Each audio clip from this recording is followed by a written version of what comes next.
கும்பகோணத்துக்குலாம் போறாங்கல்ல, எதுக்கு போறாங்க?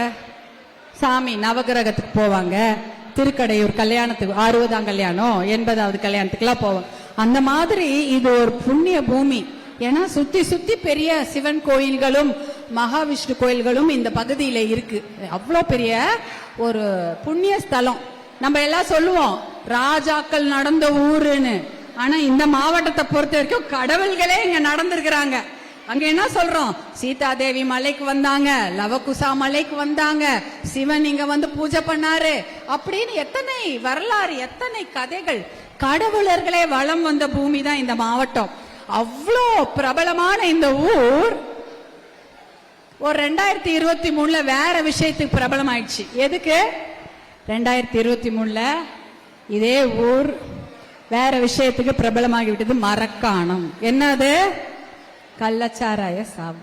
அதுக்கா பிரபலமாகணும்? எவ்வளோ பெரிய பிரபலங்கள்லாம் சிறப்பு இந்த ஊருக்கு இருக்கு. ஆனால் கள்ளச்சாராயத்துக்காக தான் இந்த ஊர் பேர் வெளியில தெரியுது. மரக்காணம் மரக்காணோன்னு எல்லாம் பேச ஆரம்பிச்சிட்டாங்க.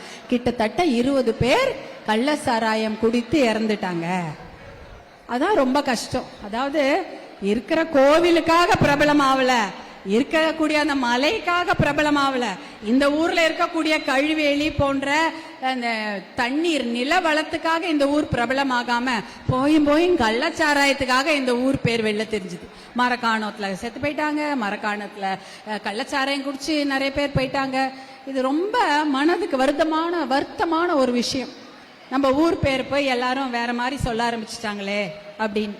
ஆனா இன்னொரு விஷயத்துக்கும் இந்த ஊர் பிரபலம் ஆயிடுச்சு.